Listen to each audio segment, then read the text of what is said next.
I'm State Senator Bill Perkins, and I represent the 30th Senatorial District, which is where we are today.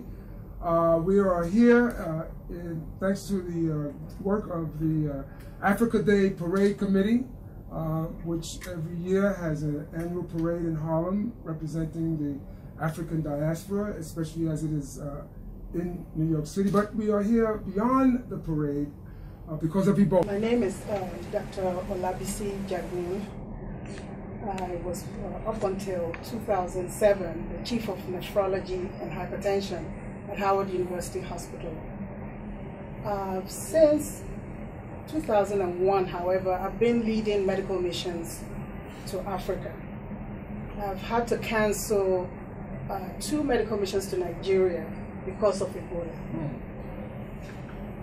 In August 24 to September 2nd, I led a team of 20 physicians on our annual medical mission to Uganda.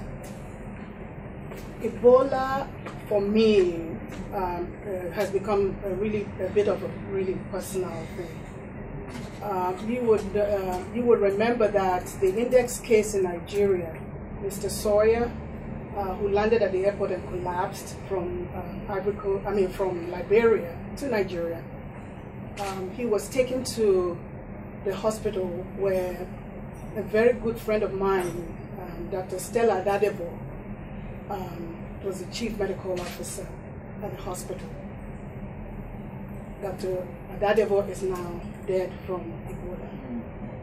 As a matter of fact, 6:30 tomorrow morning, I'm going to fly to Atlanta where we have a memorial service for Dr. Adadebo. So these are the kind of issues that we have to deal with, we have to confront pretty much on a yearly basis when we're planning our trips to Africa. I'm Gail Brewer. I'm the new borough president for the Borough of Manhattan, and I'm here thanks to the invitation of Senator Bill Perkins, and I appreciate very much the opportunity to be here. Like I said, I'm new to the borough presidency, but we had a recent meeting with a group of Africans who live in Harlem, and obviously many issues came up, but one of them is the issue of Ebola. And the reason is how do we not only deal, thanks to the intelligence and commitment of the amazing doctors here today and all the health concerns, but also I want to make sure that we don't encounter what I remember when the AIDS crisis hit and the Haitian community was blamed and there was a lot of discrimination. And so one of my goals as the borough president is to make sure there's enough community information and education so people understand not only the health issues, but to be sure that there isn't any discrimination. So we don't have a repeat of what we experienced during the Haiti AIDS crisis. So I'm here to learn, I'm here to be part of the solution, and obviously there are many medical professionals here who are experienced, committed, and will maintain the professionalism that we need in terms of Ebola, and I thank particularly the Health and Hospitals Corporation. Thank you. I'm Assemblyman Robert Rodriguez. I represent the 68th Assembly District, East Harlem, home to a strong West African community. And I want to thank Senator Perkins for hosting this dialogue and making sure that there is important information about how we prepare, prevent, and address Ebola should it come closer to us, but most importantly that we provide the necessary information and eliminate information about how we treat and address this epidemic. Most importantly is addressing the issues of discrimination that could potentially come out of there, and have already heard and begun to address stories and topics about how there is concern about the African community in New York.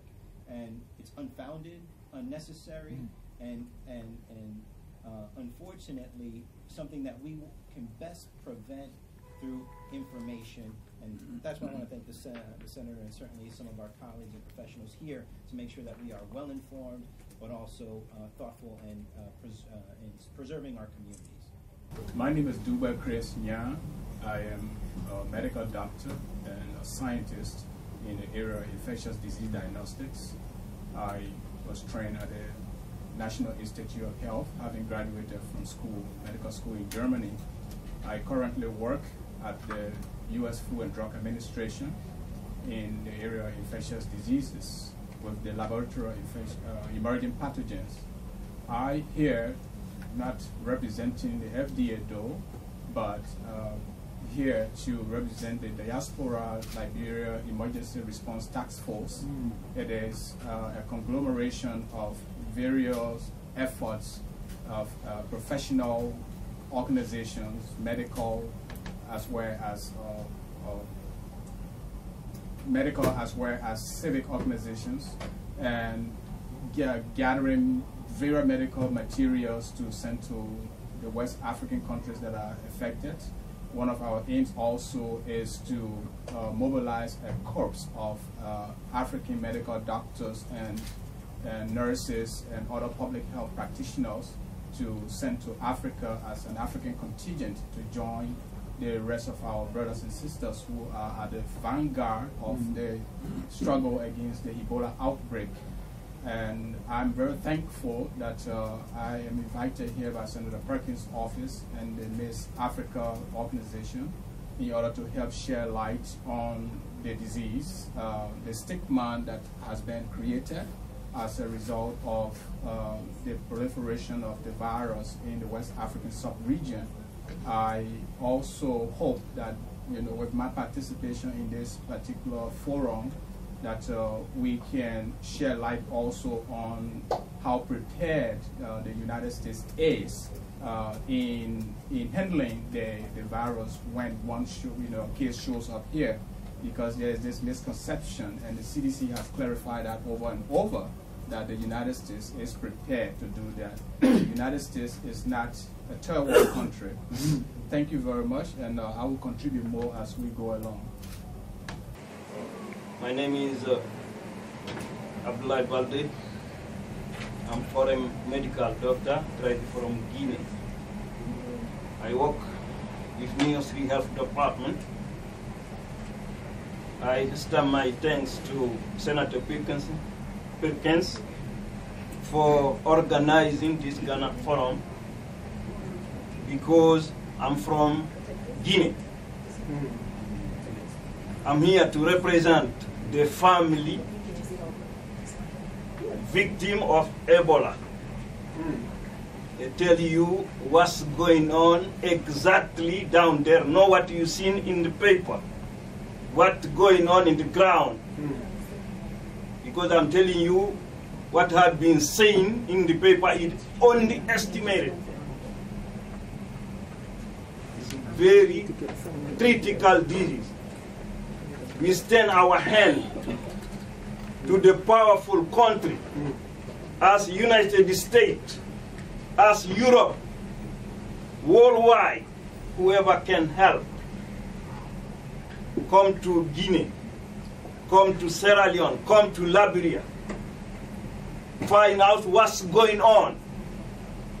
We have losing family, the household, we have orphan, we have widow.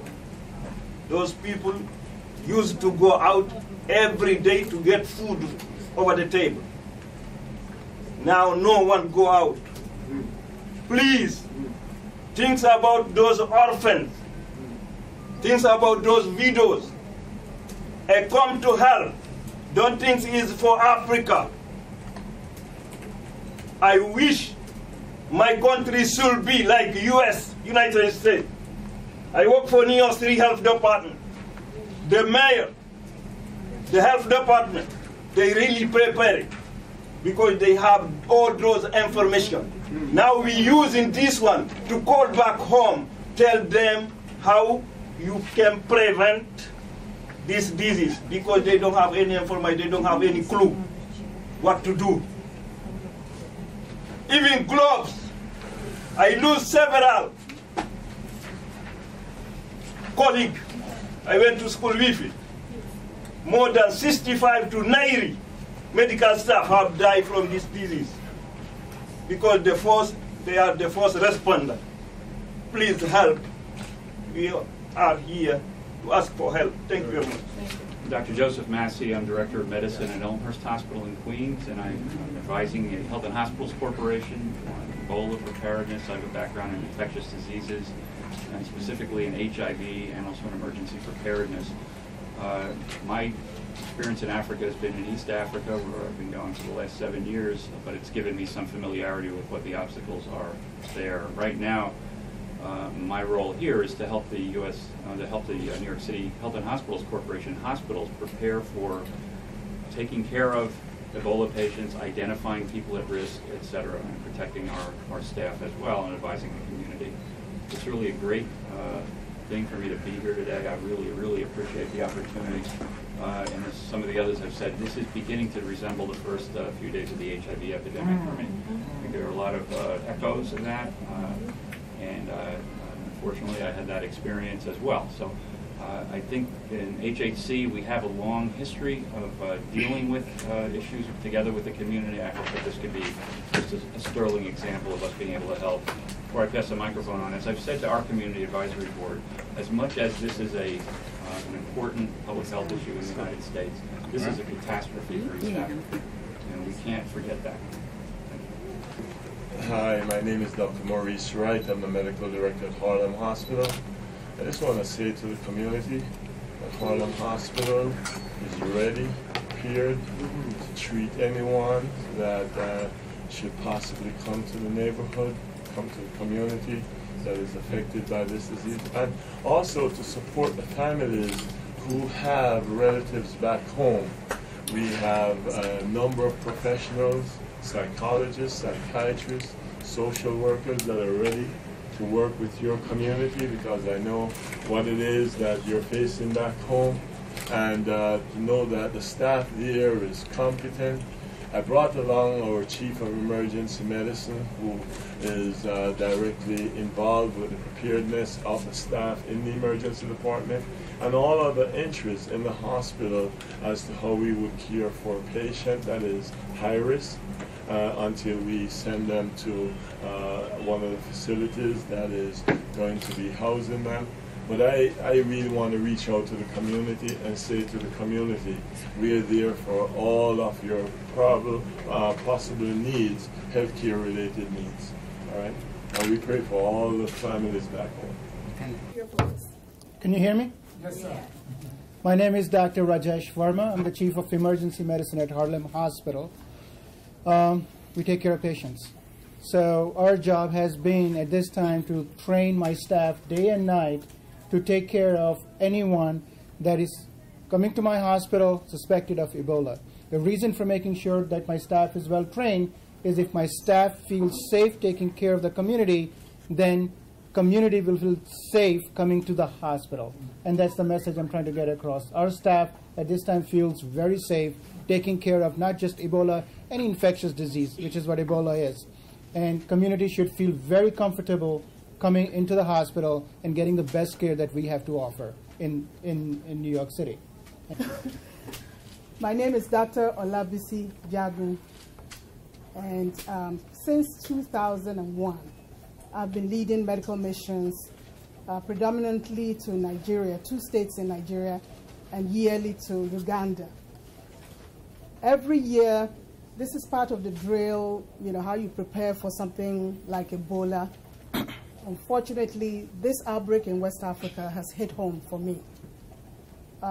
Mr. Sawyer, just like the case in Dallas, where Mr. Duncan arrived in Dallas and brought the first case of Ebola in the United States. We had a Mr. Sawyer who traveled from Liberia to Nigeria and was the first index case of Ebola in Nigeria. When he collapsed at the airport in Lagos, Nigeria, they took Mr. Sawyer to a hospital where a very good friend of mine, who somebody I actually consider a sister, was the chief medical officer. At that time, this was in July. They didn't know what, it had not, all the information that we have now, they didn't have it at that time. We lost Dr. Stella Adadevo due to lack of knowledge. So it's a privilege for me, it's an honor to be invited by Senator Perkins, shed some light, a little bit of the experience, the drills that we go through every year preparing to take volunteers from the United States to Africa. I'm glad, I'm happy to be here to share some experience. Good evening, ladies and gentlemen. My name is Bob Brunner. I'm the Vice President for the Americas of Arik Air. Arik Air, for those of you who don't know us, is the only West African-owned airline that is permitted to fly into the United States because it's the only airline there that meets all the U.S. FAA requirements to fly into this country. Nigeria, as you know, was one of the countries that was affected by Ebola, and through aggressive treatment and using the CDC protocols, and the CDC was very involved, on 20th of October, assuming that there is no new cases identified, Nigeria will be recognized as being Ebola-free. And that's a strong message because it shows that it can be contained, and it can be controlled, and it can be eradicated with good, aggressive, coordinated treatment. And so we're very pleased to be able to bring that news to the community as well. So thank you. Good evening, everyone. My name is Dr. Dube Chris Yang. I am a medical doctor and a scientist trained in infectious disease diagnostics. I work at the U.S. Food and Drug Administration presently, having worked at the National Institute of Health for several years. I currently represent the Diaspora Liberia Emergency Response Task Force, which is a conglomeration of various civic and professional medical organizations that gather themselves in order to help with the situation in the 3 West African countries that are heavily affected. That's Liberia, Sierra Leone, and Guinea. We've done as much as sending materials, protective materials back home, and we are gathering a corps of diaspora, African-originated, and Friends of Africa of medical background to send to Africa, in West Africa, in order to help with the situation. We are also conglomerating the African community so as to help address the stigma that has evolved as a result of the crisis. We've also endeavored to create a condition whereby we can educate the American population also as to what this disease is and how it is contracted, how it is transmitted, and what options are there in terms of managing patients who are infected with the virus. And I will give the floor up to my colleague. I thank Senator Perkins for inviting me here, and the African Day Parade, as well as the Miss Africa organization. Thank you.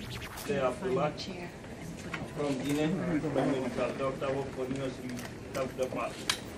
I'm here representing family of victim of Ebola, and then for University Health Department. Since this one happened, Health Department here really prepared.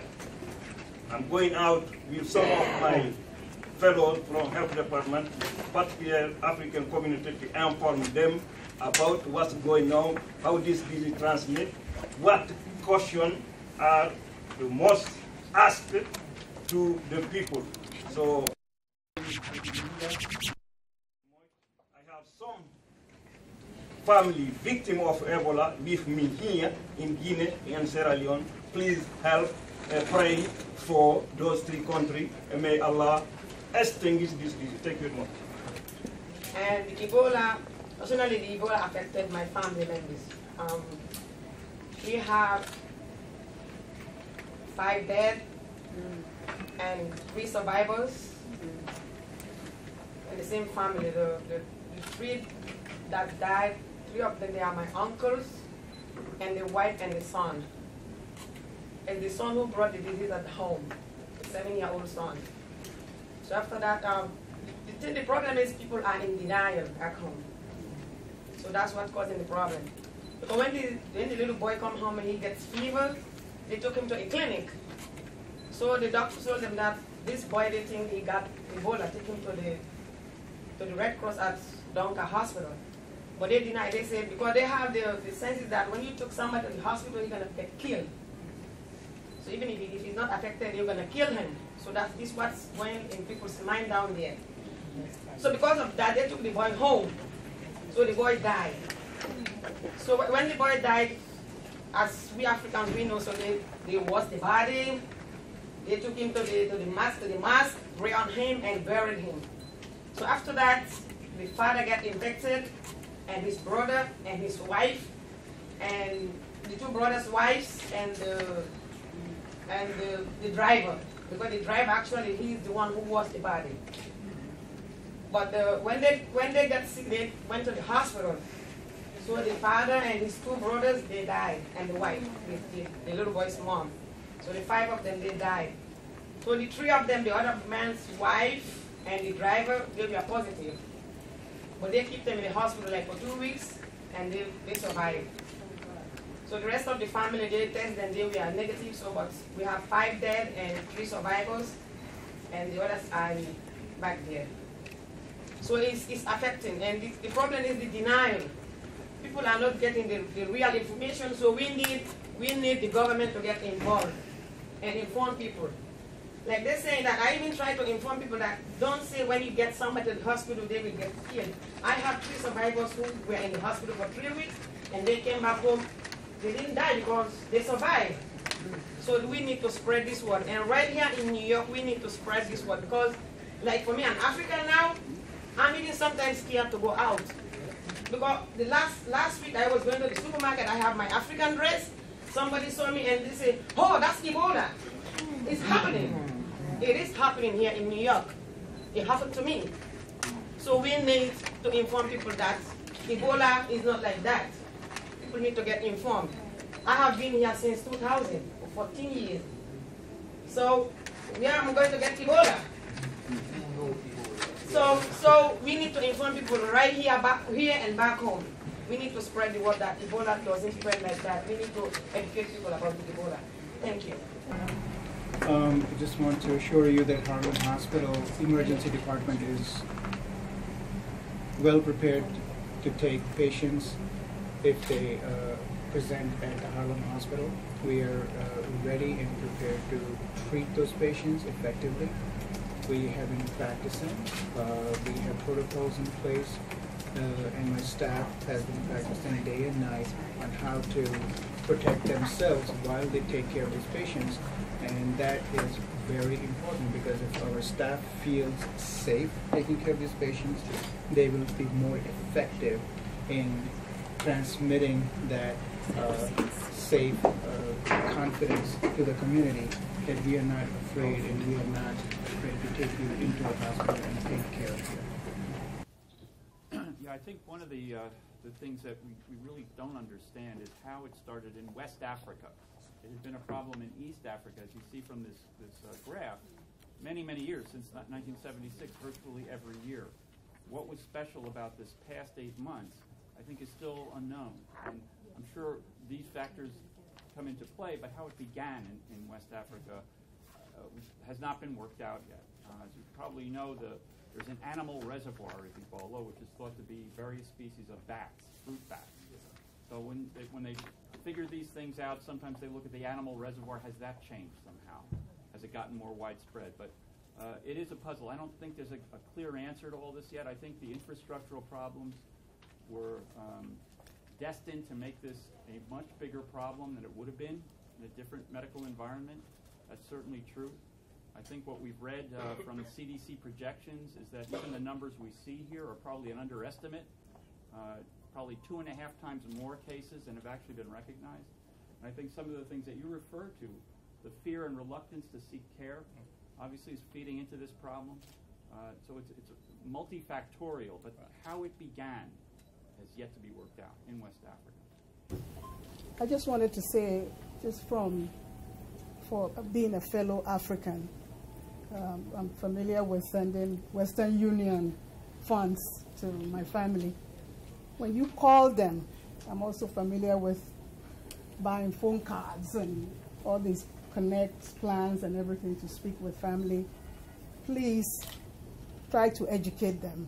There's a lot of illiteracy, and it's giving fuel to this spread. You know, this is devastating communities, wiping out villages. You know, tell them Ebola does not spread by breathing the same air as somebody who has Ebola.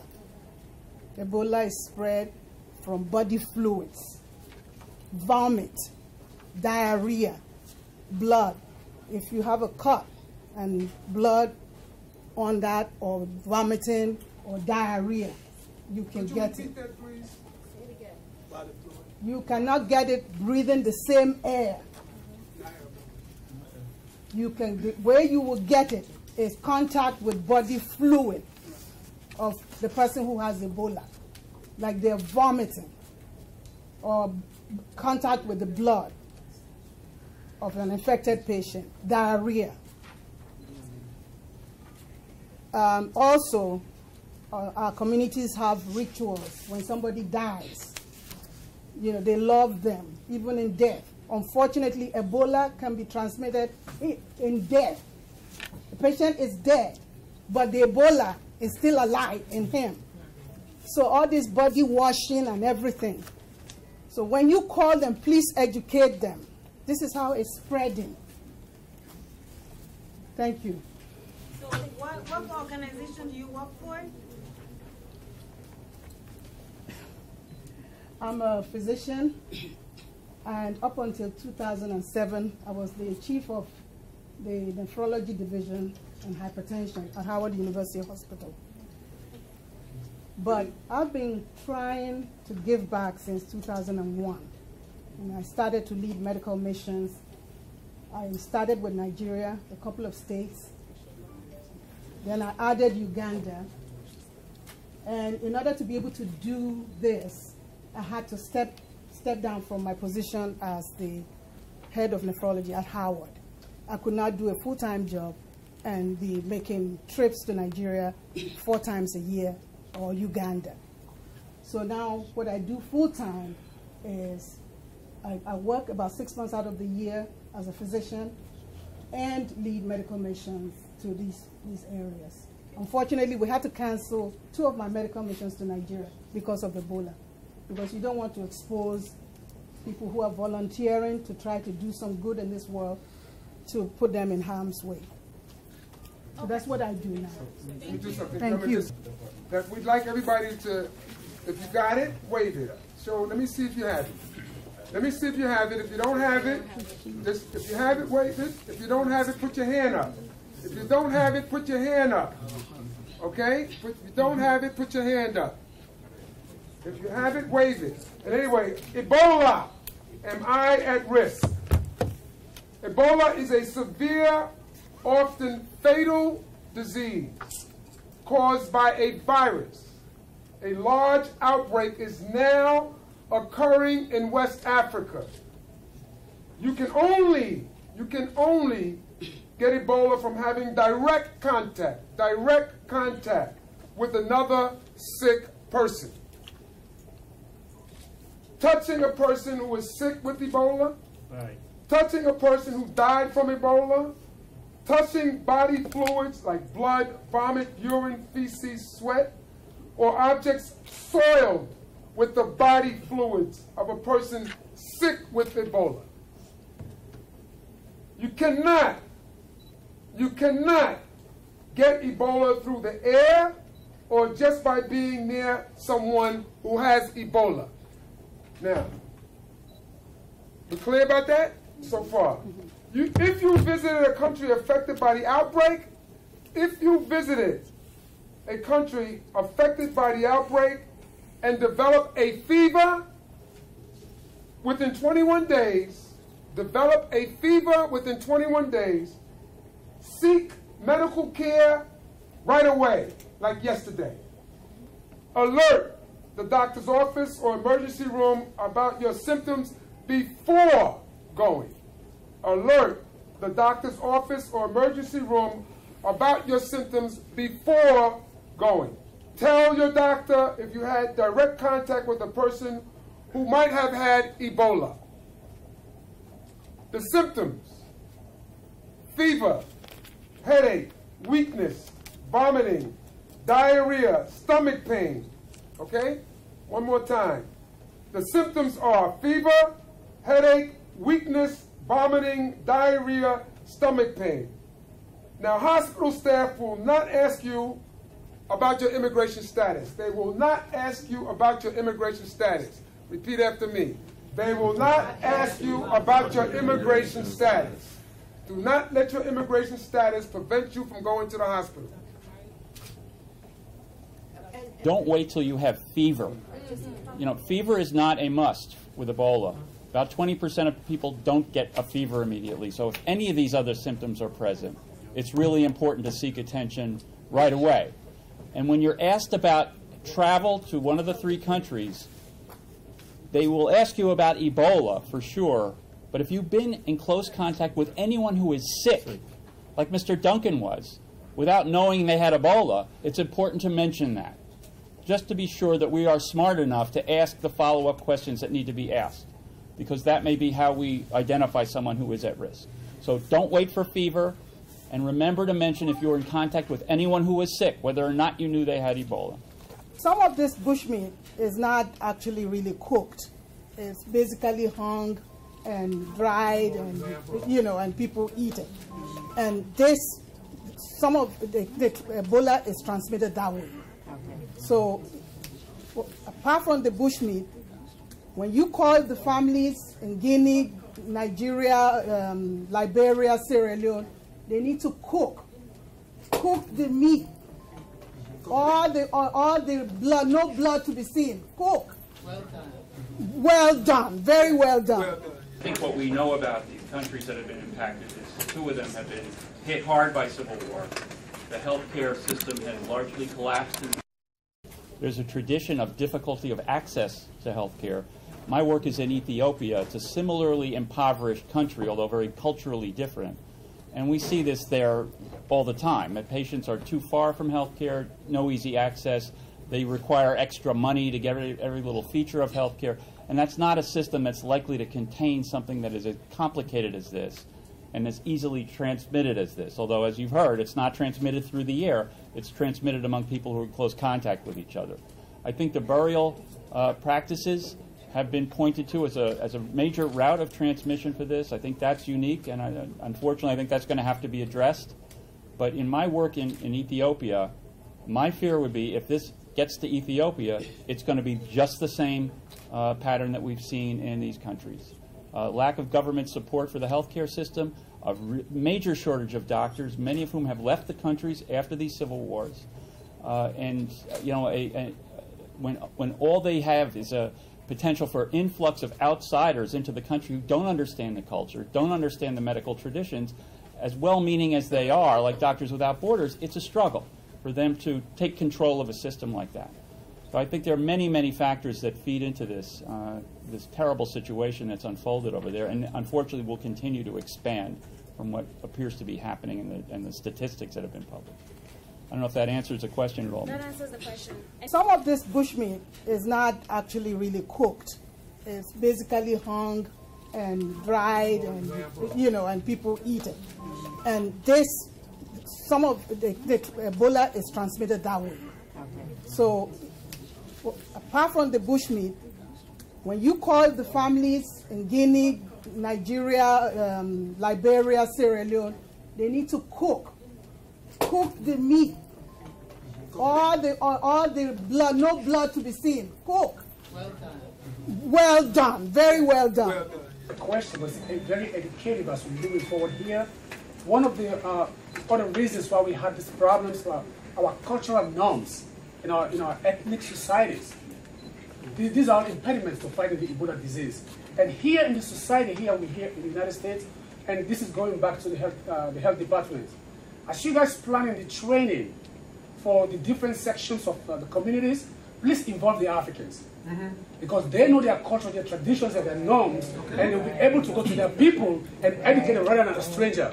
And that is one of the reasons why the information that came out from the government might have been true. Ebola don't have a cure. And when people go to the clinics, they end up dying because they don't have a cure. That's why the stigma came out that I don't go to the clinics because you're going to kill me.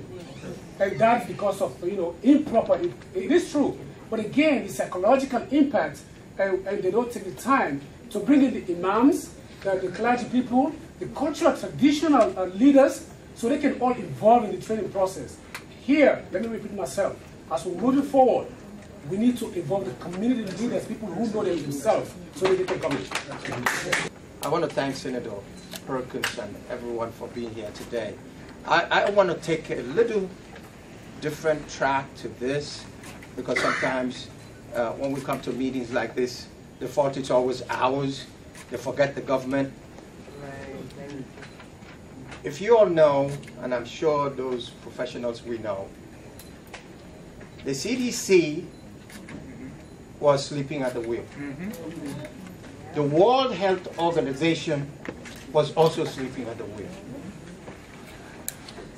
Now,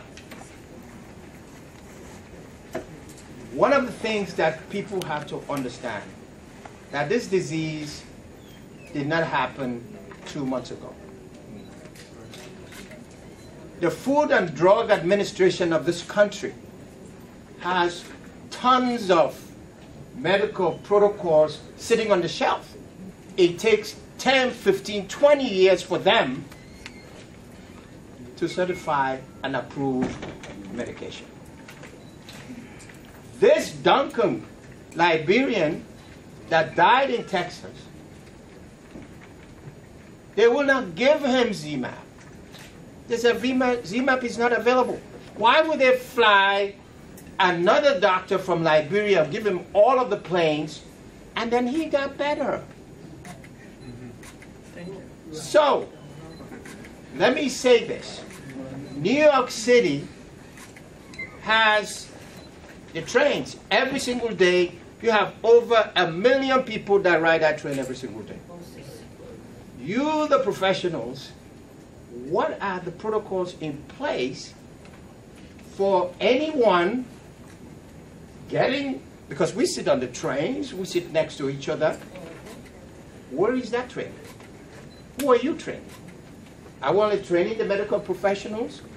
What about the community leaders? Finally, many of us come from those countries. I was born in Sierra Leone. My father came from Liberia, and my grandmother was born in Guinea. So I'm the only messed up guy around. So therefore, there are over 3.5 million diaspora Africans right here in the United States. I want to know, what are we doing to help our countries? So let me give a kudos to the senator, the distinguished senator, for really doing this. Rather than us just sitting and saying, let the government do this, let's come with specific interventions. There are jobs created right now by WHO in which they are sending people to volunteer at home. And they are paying good money. We need to make sure that our people are in that. And finally, on Friday next week, we're going to have the first Ebola awareness walk in New York City. And I urge all of you to be there. I thank you very much. On the question of the support that is going to the 3 countries, at the inception, when I testified on Capitol Hill, I brought that to the attention of the U.S. House and, of course, to the global community, that there was a very slow response from the global community with respect to how the situation was handled. When they responded in fragmentation. France went to Guinea, Britain went to Sierra Leone, Liberia was left alone for a while until the United States went to Liberia. Now, what we are calling for is a coordinated international response to the situation in West Africa, so that both the 3 major countries that have ties in that region can coordinate their resources in that community. The second thing is that the United States have committed 3,000 soldiers. These soldiers are not only soldiers that just go to shoot guns, and they are not there to shoot. That I think we 4, want to. 4,000. First 3,000. They are trained in infectious disease control. Secondly, they are there to build the Ebola training units, the Ebola treatment units, which we don't have the capacity to build.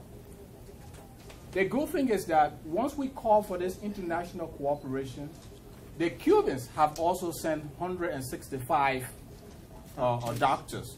to Sierra Leone. So if these Ebola training units are not available, where do they treat the Ebola patients? So this is the kind of international cooperation that we're calling for. The second thing is the information on educating our people back home. It is very effective. If we ourselves here are well educated to the situation, we will be able to educate them back home. In Liberia, we've tried to beam radio messages to the southeast. We use that as a pilot project from the diaspora Liberian community. And we spoke for 2 hours on radio every Monday, Wednesday, Friday, giving different schedules with the local doctors on the radio as well. And the communities are glued to their radios. And we explain to them what the virus is. The one, nobody is going to kill you. Take your people to the hospital. If you hear that someone is sick, don't touch them. We gave them the necessary, we told them the necessary public health preventive measures to apply. The second thing we told them, and again, understanding the culture, is that one, do not go to the native or country doctor to get cured if you get sick. You fellow Africans, you know what I'm talking about. They go to the juju man or whatever to get cured. They can't cure you with this. When somebody is sick, call the doctor, call the hospital, and let them come and take care of you properly. Do not touch the person. So these are the kind of messages that we send back home. In the southeast of Liberia presently, when you take the total count of cases and deaths, in the southeast of the country, the southeast has about the lowest because of this kind of pilot study that was carried out. There have been very limited cases, there have been very limited deaths, and there are very limited confirmed cases. So we need to do more in this direction. I just wanted to make those two clarifications as to what we as diaspora can do in helping. On the question of the support that is going to the 3 countries. At the inception, when I testified on Capitol Hill, I brought that to the attention of the U.S. House and, of course, to the global community, that there was a very slow response from the global community with respect to how the situation was handled. When they responded in fragmentation. France went to Guinea, Britain went to Sierra Leone, Liberia was left alone for a while until the United States went to Liberia. Now, what we are calling for is a coordinated international response to the situation in West Africa, so that both the 3 major countries that have ties in that region can coordinate their resources in that community. The second thing is that the United States have committed 3,000 soldiers. These soldiers are not only soldiers that just go to shoot guns, and they are not there to shoot. I think we want to... 4,000. First 3,000. They are trained in infectious disease control. Secondly, they are there to build the Ebola training units, the Ebola treatment units, which we don't have the capacity to build. The good thing is that once we call for this international cooperation, the Cubans have also sent 165 doctors to Sierra Leone. So if these Ebola training units are not available, where do they treat the Ebola patients? So this is the kind of international cooperation that we're calling for. The second thing is the information on educating our people back home. It is very effective. If we ourselves here are well educated to the situation, we will be able to educate them back home. In Liberia, we've tried to beam radio messages to the southeast. We use that as a pilot project from the diaspora Liberian community. And we spoke for 2 hours on radio every Monday, Wednesday, Friday, giving different schedules with the local doctors on the radio as well. And the communities are glued to their radios. And we explain to them what the virus is. The one, nobody is going to kill you. Take your people to the hospital. If you hear that someone is sick, don't touch them. We gave them the necessary, we told them the necessary public health preventive measures to apply. The second thing we told them, and again, understanding the culture, is that one, do not go to the native or country doctor to get cured if you get sick. You fellow Africans, you know what I'm talking about. They go to the juju man or whatever to get cured. They can't cure you with this. When somebody is sick, call the doctor, call the hospital, and let them come and take care of you properly. Do not touch the person. So these are the kind of messages that we send back home. In the southeast of Liberia presently, when you take the total count of cases and deaths, in the southeast of the country, the southeast has about the lowest because of this kind of pilot study that was carried out. There have been very limited cases, there have been very limited deaths, and there are very limited confirmed cases. So we need to do more in this direction. I just wanted to make those two clarifications as to what we as diaspora can do in helping. Thank you. Sister, let me just interrupt a second. We have 1 more hour to go. That means get out. So I just want to be clear. So this is really rich. This is very important. And it's a good conversation. And I'm glad, I want to thank the panelists and everybody else for the dialogue and information sharing that's going on. But we have, just want to let you know we have about an hour to go. Hello, everyone. Sorry for my lateness.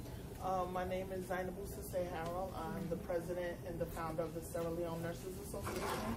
We're here in New York. We were established in 2008, and we have our organization. And I'm just going to piggyback to what the physician said. What we really need is the nurses and the doctors here in the diaspora, whether you live in the U.S., Canada, Europe, wherever. We really need to educate the doctors, the nurses there, because we need to help eradicate some of these myths. A lot of people believe Ebola is not real. Some people think it's... Well, let me ask a question. How many people believe Ebola is real? I just want to know, raise your hand, because I want to make sure that because we might have to stay a little longer. Because we're leaving here thinking it ain't real. Okay, raise your hand if you think it's real, please. All right. If you don't think it's real, let me know. Some people believe, I'm serious. Make sure. Before the situation happened in Texas, some people going into the markets and hair salons, people didn't think it could come here. And we want people to know, because I also trained in infectious diseases, that's how fast a virus can spread. And Ebola, when they refer to it as the new HIV, it is. Because, people, firsthand, I have relatives who are dying back home and dead bodies in the street. And the rates are doubling and tripling. They're finding more bodies than they can account for. So we really need like a telephone tree system to create from here where people can call people back home. When you start sending items back home, start sending supplies, because what Africa needs to do is start relying on the Africans to help. That's the biggest way you're going to get rid of this, because they're not going to have enough supplies. We talked to Dr. Debbie, who works for the CDC. For every one patient they see, they change 4 times. That's a lot of supplies. And then a lot of people want to be like, the government. But the government is not filled with physicians and nurses. It's a lot of lawyers and lecturers. So they also don't know about health. Educate the youth. Hand washing, sanitation, hand sanitizers, those type of things that they, you just need to encourage when you go to Africa. If you go for a month, volunteer for a week, bring supplies. Encourage people to have packs at home, because not everybody's going to the hospital. Latex gloves, goggles, face masks. People have been doing drives in all the boroughs now, and half of those supplies you can get in the dollar store. So we want people to know, send barrels, send things. Reach out to your liaisons in the community, whether you're from Guinea, Sierra Leone, whether you're from other countries too. Send barrels and other supplies, but reach out, go to your embassy, let them start a database of who are the nurses and doctors in your community, who you can reach out to, and also you have to network with the hospitals and the facilities here. My name is Abu Kamara. I work with the Family Mission of Liberia to the United Nations. My job there is to liaise with the mission and the public, and as well follow the international peace and security issues. Can't hear you. Talk to us. Talk to us. I also follow international peace and security and disarmament affairs at the UN. Mine is not a question per se. It's just a commendation. First of all, I want to express thanks and appreciation on behalf of myself and my government to Senator Perkins and members of panelists here for organizing this forum. A lot has been said. My compatriot here has made a very important point with regard to the capability of our government to contain this strange, virus that we never anticipated. President Obama last week actually addressed the General Assembly, which time he stated categorically that no single country within the sub-region or at the global level can contain this crisis, and therefore the U.S. government plus the other government who will are calling for concerted effort so that we can tackle this crisis. And to drive the point further, the U.S. government crafted a resolution that was passed overwhelmingly by the United Nations General Assembly on September 18th. That tells you how serious the United States government has been. But most importantly, what I want to say here, you can see even among us here, those of us who are actually citizens from Africa, you can see the low level of awareness among us. It is not a fair assessment to argue here that the global community is not trying their best to help our country. What is true also is that the help for the global community was the response was a little bit slow than expected. But right now, after the resolution that was passed on the 8th, French government and the German government, each of them made pledge. In fact, right now I can tell you that the German government has pledged 500 volunteers to go and assist the 3 countries. France also pledged 55 million euros. Now, withstanding the help the United States government is doing to command and control those military, even though there's misconception that they may, induce coup in our country. That is not the case. Those guys are professionals. They went up to assist us to build our capacity. Now only in short term, but also in long term. So I want to take this time to express thanks and appreciation to all those who have come forward. We need to recognize the role of the NGO community. Just last 2 weeks, Clayton Global Initiative airlifted millions medical supplies worth of millions of United States dollars to the 3 countries. So it is the help of the ordinary people and the NGO that will be able to, governors to support, and then so that others will join the crusade for greater mobilization to help our country. Thank you very much for organizing this. That's what I can say. It's not time for unfortunately, please. We are doing a lot in our community. I know a lot of people have mentioned calling our family member back home in order because we have that force to actually influence their opinions, and also we make a lot of impact when we do make calls. But aside from that, what we're doing, and I can point out to some of the young people, students here, we have actually mobilized a lot of Guinean students raising funds. We have print out t-shirts, we have been calling clinics here in New York, calling different organizations to collect the hand sanitizer, the gloves, and the face mask, because we know this disease, no government alone can do it. And I know no country alone can withstand it. And in the Guinean community, what we're doing, the youth has definitely mobilized themselves.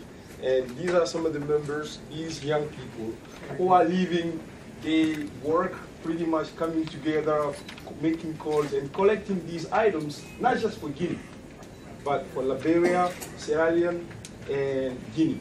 And we have a target there of sending, this is our target, it's very, very ambitious, but we want to send 1 million gloves, 1 million face masks, and 1 million hand sanitizers.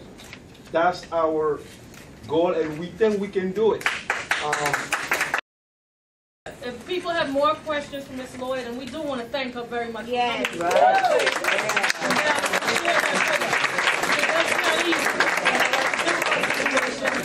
And there is stigmatization. I'm very happy that this was done, because the way you combat that is that we're going to have to create more forums and more discussion. When people don't hear anything, they see the boogeyman, right? Because it's dark.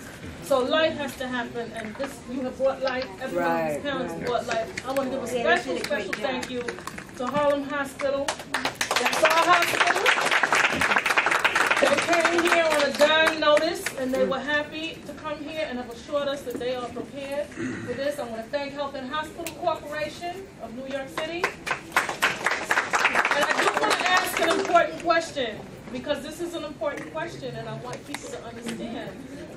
And it may sound silly, but I want you to answer it. Are there any cases, reported cases, or suspected cases in New York City?